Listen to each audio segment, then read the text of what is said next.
সুপ্রিয় দর্শক, এই মুহূর্তে আপনাদেরকে যুক্ত করেছি সাবেক আহ, রাষ্ট্রপতি প্রেসিডেন্ট জিয়াউর রহমানের সমাধিস্থল থেকে। এবং যেমনটি দেখতে পাচ্ছেন যে এখানে কিন্তু আসলে লোকজন ইতিমধ্যেই যারা নেতাকর্মী রয়েছে, পাশাপাশি সাধারণ মানুষ যারা রয়েছে, তারা কিন্তু এখানে ইতিমধ্যে ভিড় জমিয়েছেন। যদি একটু বলি তাহলে আজ সকাল 6টায় কিন্তু না ফেরার দেশে পাড়ি জমিয়েছেন বেগম খালেদা জিয়া।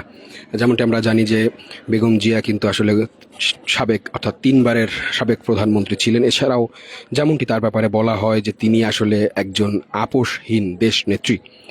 বিভিন্ন সামাজিক যোগাযোগ মাধ্যম থেকে, বিভিন্ন মাধ্যম, অর্থাৎ তার এই যে আজ সকাল 6টা তার মৃত্যুর খবর প্রচারের পর থেকেই, মৃত্যুর খবর পাওয়ার পর থেকেই কিন্তু আসলে বিভিন্ন গণমাধ্যম, বিভিন্ন সামাজিক যোগাযোগ মাধ্যমে আমরা যেমনটি বারবার দেখছি যে তিনি বলছেন, এর আগের পুরনো যে তার সাক্ষাৎকার, সেই সাক্ষাৎকারে তিনি যেমনটি বলছেন যে তিনি আসলে দেশ ছেড়ে যাবেন না কখনো।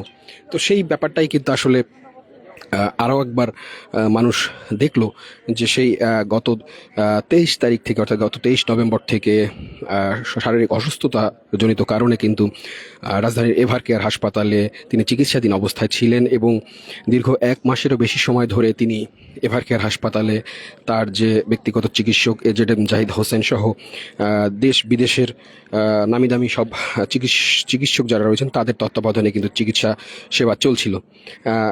আমরা যেমনটি দেখেছি যে এরপর তারেক রহমান তিনি কিন্তু আসলে দেশে এসেছেন এবং মায়ের শেষ সময় কিন্তু তিনি আসলে মায়ের পাশে থাকতে পেরেছেন। এবং এরপর আজকে সকাল 6টায় বেগম জিয়ার চিকিৎসক দলের পক্ষ থেকে যেমনটি আসলে বলা হয়েছে যে তিনি এই পৃথিবী থেকে বিদায় নিয়েছেন। এবং এর পরই কিন্তু আসলে শোকের ছায়া নেমে আসে পুরো বাঙালি জাতির উপরে। যেমনটি আমরা দেখতে পেয়েছি যে মানুষ আসলে দল মত নির্বিশেষে তার আত্মার মাগফিরাত কামনা করছেন এবং দোয়া করছেন। আমরা দেখেছি যে বাংলাদেশের বিভিন্ন রাজনৈতিক দলের বিভিন্ন যারা নেতাকর্মী যে রয়েছেন, প্রধান যারা রয়েছেন, পাশাপাশি দেশের বাইরের বিশেষ করে প্রতিবেশী ভারতের পক্ষ থেকে, ভারতের প্রধানমন্ত্রী নরেন্দ্র মোদীর পক্ষ থেকেও কিন্তু আসলে তার রুহের আত্মার মাগফিরাত কামনা করা হয়েছে। এবং আসলে দেশের সর্বোপরি সবাই কিন্তু আসলে এই মুহূর্তে বেগম জিয়ার এই যে আত্মার মাগফিরাত কামনা করছেন। এছাড়াও যদি বলি তাহলে বাংলাদেশ সরকারের পক্ষ থেকে, অর্থাৎ অন্তর্বর্তীকালীন সরকারের পক্ষ থেকে কিন্তু আগামী 3 দিন রাষ্ট্রীয় শোক ঘোষণা করা হয়েছে। এবং আজ দুপুরে সরকারের প্রধান, অন্তর্বর্তীকালীন সরকারের প্রধান ডক্টর মোহাম্মদ ইউনূস তার ভাষণে যেমনটি বলেছেন যে আগামীকাল কিন্তু তার, অর্থাৎ বেগম জিয়ার যে জানাজা নামাজ অনুষ্ঠিত হবে সেই জানাজাকে কেন্দ্র করে এবং তার দাফনকে কেন্দ্র করে কিন্তু আগামীকাল সরকারি ছুটি ঘোষণা করা হয়েছে। পাশাপাশি যেমনটি বলেছিলাম যে আগামী 3 দিন কিন্তু আসলে রাষ্ট্রীয় শোক ঘোষণা করা হয়েছে সরকারের পক্ষ থেকে। আমরা বিএনপির পক্ষ থেকে এবং দলের পক্ষ থেকে যেমনটি জানতে পেরেছি যে আগামীকাল অর্থাৎ বুধবার বাদ জোহর কিন্তু আসলে জাতীয় সংসদ ভবনের দক্ষিণ যে প্লাজা যেটি রয়েছে, জাতীয় সংসদ ভবনের দক্ষিণ প্লাজা থেকে শুরু করে মানিক মে এভিনিউ, এই এলাকায় কিন্তু আসলে বেগম জিয়ার জানাজা নামাজ অনুষ্ঠিত হবে। এবং এরপরে ঠিক এই জায়গাটিতে, অর্থাৎ শহীদ প্রেসিডেন্ট জিয়াউর রহমানের সমাধিস্থলের ঠিক পাশে বেগম জিয়াকে কিন্তু আসলে সমাহিত করা হবে।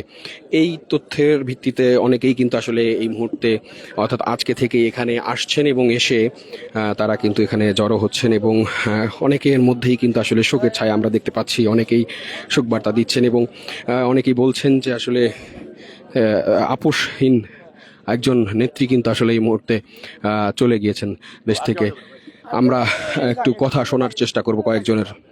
জি, অবশ্যই বলতে হয়, আমি মনে করি অবশ্যই বাংলা জাতীয়তাবাদী একজন ক্ষুদ্র কর্মী হিসেবে আমাদের যে নেতা, আমাদের ভাইয়া জনাব তারেক রহমান সাহেব, অবশ্যই উনি তো বলেছেনই দেশে আসার পর, এবং এটি অত্যন্ত ভাগ্যের বলতে হয়, পতিত শেখ হাসিনা অত্যন্ত চেষ্টা করেছিলেন যাতে কিনা উনাকে যাতে শেষ মুহূর্ত পর্যন্ত ওনার যে সন্তান জনাব তারেক রহমান কাছ থেকে বঞ্চিত করার জন্য। কিন্তু আল্লাহ রাব্বুল আলামিন 5ই আগস্টের যে আমাদের যে ছাত্র জনতা আন্দোলনের পরবর্তীতে আমাদের ম্যাডাম জিয়ার পাশে আমাদের ভাইয়া উনি অবশেষে 25 ডিসেম্বর আমাদের মাঝে ফেরত আসেন এবং শেষ মুহূর্ত পর্যন্ত কিন্তু উনি ওনার পাশে ছিলেন। এটা অত্যন্ত সৌভাগ্যের ব্যাপার। এবং আমার মনে করতে হয়, আপনি যে কোশ্চেনটি করলেন আমাদের নেতা পারবেন কিনা, অবশ্যই পারবেন। উনি এসার পর দেশে বলেছেন যে আই হ্যাভ এ প্ল্যান। এখন আমাদের জাতীয়বাদী জাতীয় দল বিএনপির যারা আমরা কর্মী আছে, আমাদের কাজ হলো আমাদের ভাইয়ার পাশে, তো উনি যাতে এই শোকের মুহূর্তে ওনার পাশে থেকে আমরা ওনার হাতকে শক্তিশালী করতে পারি, যাতে কিনা ওনাদের প্ল্যান উনি বাস্তবায়ন করতে পারেন। উনি ওনার প্ল্যান বাস্তবায়ন করতেই দেশে এসেছেন, দেশের মানুষের মাঝে ফিরে এসেছেন। জি, দর্শক, আমরা যুক্ত করেছিলাম আপনাদেরকে এবং জানানোর চেষ্টা করছিলাম যে বেগম জিয়ার মৃত্যুর খবরে কিন্তু আসলে শোকের ছায়া নেমে এসেছে এবং নেতাকর্মী থেকে শুরু করে সাধারণ মানুষ যারা এই মুহূর্তে সম্ভব যেখানে আসলে বেগম জিয়াকে সমাধিস্থ করা হবে, অর্থাৎ শহীদ প্রেসিডেন্ট জিয়াউর রহমানের সমাধিস্থলের ঠিক পাশে আমরা সেই জায়গাটিতে রয়েছি এবং এখানে দেখতে পাচ্ছি যে নেতাকর্মী থেকে সাধারণ মানুষ কিন্তু এখানে ভিড় করছেন এবং তাদের সাথে কথা বলার আমরা চেষ্টা করছি। আমরা আরো একজনের সাথে একটু কথা বলার চেষ্টা করবো।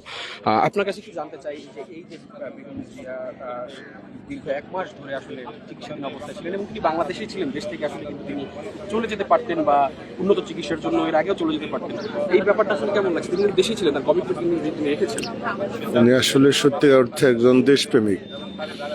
ওনাকে 2008 সালেও সেনাসমর্থিত সরকার বলেছিলেন দেশ থেকে যাওয়ার জন্য। উনি বলেছিলেন যে আমার দেশে কোথাও কোনো ঠিকানা নেই, এই দেশের মাটি এবং মানুষ আমার ঠিকানা। তো উনি এই পুরো জীবন উনি আমাদের দেশের জনগণ এবং মাটি ও মানুষের জন্য কাজ করে গেছেন। আমরা ওনাকে কিছু দিতে পারছি কিনা জানি না, কিন্তু উনি আমাদের 16 কোটি মানুষের জন্য সার্বক্ষণিক মানুষের কথা চিন্তা করে উনি আজকে শেষ বিদায় নিলেন।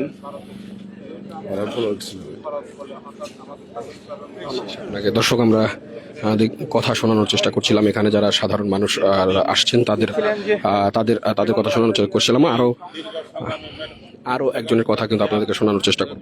নেতৃত্ব দিয়ে আজকে একটি যখন গণতান্ত্রিক পরিবেশ এসে আমরা উত্তীর্ণ হয়েছিলাম, গণতান্ত্রিক পরিবেশে অবশ্যই বাংলাদেশের মানুষ চেয়েছিল বেগম খালেদা জিয়ার নেতৃত্বে আবার একটি সরকার গঠন করবে, বিএনপি সরকারে আসবে এবং বাংলাদেশকে আবার নতুনভাবে নেতৃত্ব দিবে। কিন্তু আজকে আমরা দুঃখের সাথে, অত্যন্ত পরিতাপের সাথে দেখতে পাচ্ছি দীর্ঘদিন উনি অসুস্থ ছিল। অসুস্থতা থাকা অবস্থায় উনি মৃত্যুর সাথে পাঞ্জা লড়ে আজ ভোর 6টায় শেষ নিঃশ্বাস ত্যাগ করছে। আমরা জাতীয়বাদী শক্তি তথা বাংলাদেশি আপামর জনগণ আজকে ম্যাডামের জন্য, অর্থাৎ দেশনেত্রী বেগম খালেদা জিয়ার জন্য শুধু একটি এই আশায় ব্যক্ত করছি, আল্লাহ যেন তাকে জান্নাতবাসী করে, এই বলে আমি আমার বক্তব্য শেষ করি। দর্শক, আমরা কথা শোনানোর চেষ্টা করছিলাম সাধারণ মানুষ থেকে শুরু করে যারা এখানে এসেছেন এবং তারা যেমনটি বলছেন যে তারা আসলে সুখের কথাই কিন্তু বলছেন এবং অনেকেই বলছেন যে আসলে একজন আপসহীন নেত্রী কিন্তু আসলে আজ আমাদের মধ্য থেকে চলে গিয়েছেন এবং সেই শোক আসলে কিন্তু পুরো জাতির শোক, পুরো বাঙালি জাতির শোক। এটা আসলে এমনটাই কিন্তু আসলে বলছেন, জানানোর চেষ্টা করছিলাম এবং বলছিলাম যে সরকারের পক্ষ থেকে কিন্তু আগামী 3 দিন রাষ্ট্রীয় শোক ঘোষণা করা হয়েছে এবং যেমনটি বলছিলাম যে আগামীকাল বেগম জিয়ার জানাজার নামাজে অনুষ্ঠিত হবে সংসদ ভবনের দক্ষিণ প্লাজা এলাকায় এবং পুরো মানিক মে এলাকায়। এই জানাজাকে কেন্দ্র করে কিন্তু আগামীকালকে সরকারি ছুটি ঘোষণা করা হয়েছে। দর্শক, যেমনটি আপনাদেরকে জানানোর চেষ্টা করছিলাম যে বেগম জিয়া কিন্তু শেষ নিঃশ্বাস ত্যাগ করেছেন এবারকার হাসপাতালে এবং এরপরই আমরা দেখতে পেয়েছি বাংলাদেশের বিভিন্ন রাজনৈতিক দলের প্রথম সারির যারা নেতাকর্মী রয়েছেন, নেতারা যারা রয়েছেন, তারা কিন্তু আসলে শোকবার্তা জানিয়েছেন। দেশের বাইরের বিভিন্ন আন্তর্জাতিক নেতা যারা রয়েছেন তারাও কিন্তু আসলে শোকবার্তা জানিয়েছেন। এছাড়াও আমরা যেমনটি জানতে পেরেছি দলের পক্ষ থেকে যে আগামীকাল বুধবার কিন্তু আসলে বেগম জিয়ার জানাজার নামাজ অনুষ্ঠিত হবে এবং তিনি কিন্তু আসলে তাকে কিন্তু সংসদ ভবন দক্ষিণ প্লাজায় কিন্তু আসলে তার জানাজার নামাজ অনুষ্ঠিত হবে এবং এই যে শহীদ প্রেসিডেন্ট জিয়াউর রহমানের যে সমাধিস্থল, সেইখানেই কিন্তু আসলে অর্থাৎ তার স্বামীর পাশেই কিন্তু তাকে আসলে সমাধিস্থ করা হবে আগামীকালকে, এমনটি আমরা জানতে পেরেছি। এবং এই ঘটনা শোনার পরে কিন্তু আসলে সাধারণ মানুষ এবং নেতাকর্মীরা এখানে ভিড় জমিয়েছেন এবং সেই চিত্র আপনাদেরকে দেখানোর চেষ্টা করছিলাম। দর্শক, এই ছিল আমার কাছে শহীদ প্রেসিডেন্ট জিয়াউর রহমানের যে সমাধিস্থল সেই জায়গা থেকে সর্বশেষ তথ্য।